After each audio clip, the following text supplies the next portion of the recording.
Tell me your name. Jeffrey Allen Garcia. Let me tell you what the bursting star is on that. Yeah. Okay, because the Eagle Globe and Anchor is just the Eagle Globe and Anchor, staying in the Marine Corps. Yeah. The star is engineer, Mm-hmm. for an engineer in the Marine Corps. I joined in 1988. I was entered into the delayed entry program. Had to finish high school in order to go in. Needed a diploma. Signed up without my parents knowing. Wow. Didn't need them to know. I was 18 at the time. Actually went in 89. I go in, I go, well, you know what? I'm good at this, and this. So they put it on the table, and I said, go engineer field. Went to the engineer field. So I ended up in the East Coast after boot camp. It felt like forever. Boot camp felt like forever. But it did get me fit and strong enough for what we endured, the war. We went to war. Till this day, I don't watch war movies. Reason being is you will have flashbacks, and then you'll wonder why I'm having a nightmare that night. You know, that night when you wake up, you can't sleep. Yeah. So it's better for me not to watch them. Yeah. If it's a sci-fi type deal like Star Trek, war, fine. Yeah. That's not reality. Yeah. That is just so But science no Saving fiction. Private Ryan. Yeah, see, like that's so real. It's you can creep into it, and it's actually what happens. People die around you.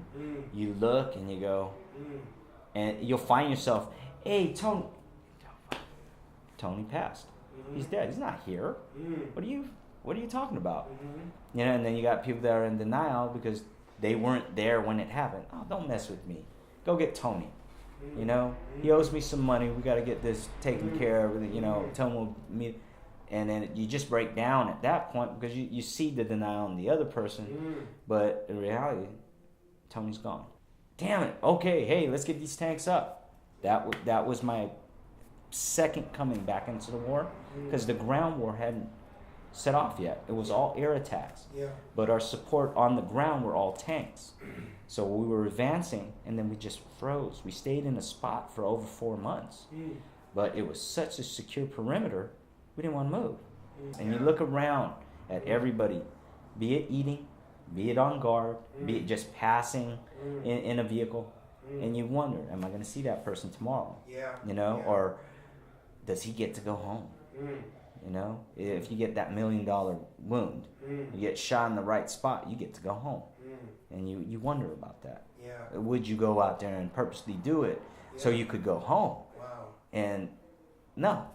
On the front line, when you're going in, people do things that are, you know, kind of weird.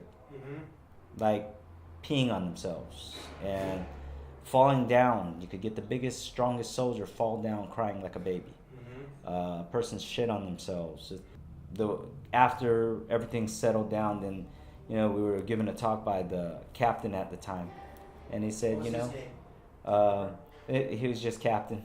Yeah. Well, you know, we didn't get it. Just sir, as always, sir.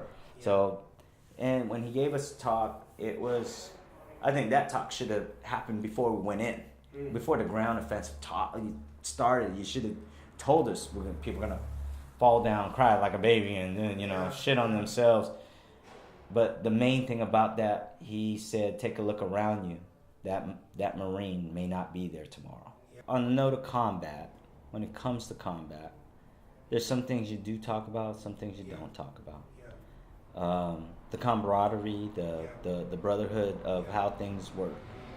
And I was just fortunate to be with a battalion that morally was very good. Good. Yeah. There was no mistreatment of prisoners. No, you know, we didn't take bodies and run them through the sand like they did in Somalia. You know, the Somalian people took the Marines and dragged them through the city, jumping up and down in the body. We didn't do stuff like that. You know, to hear different things nowadays and hear that they, you know, they mutilized the dead body of another, the enemy, and you know, it hurts. It hurts, and we're not those animals. Getting out of a wartime situation, out of the service, no one ever told me there's a cooling off period. If they had told me that, I would have probably reconsidered going and staying in, because that 2 years was the worst struggle of my life. Mm. Live with my parents. Really, I was in and out of jobs, left and right. Not because I wasn't a good worker, it's just what I could get. What EDD will get you. Freedom is not free. I understand that. We do need our military. But reality, we've got medical debts, outrageous. It's stupid. We've got homeless, unbelievable. They finally got it down to help our veterans no matter what. Before, when I got out, no, nothing. There was nothing. There, minuscule. You go to VA, you wait a year before you get a letter stating, yeah, we can't help you at this time. There's so much political crap that's out there. You don't know why things are laid out the way they are. If you are going to go to war, make it quick, get the point across, and then get the hell out. What do you think about this idea? Do you think war is for, do you think in this day and age, the service is used to protect economic interests, or is it for the people? They say it's for the people, but I would say it's political, and so it's got to be for economical. Do you think it's possible to end warfare in our lifetime? No, not in our lifetime. No, not in our lifetime.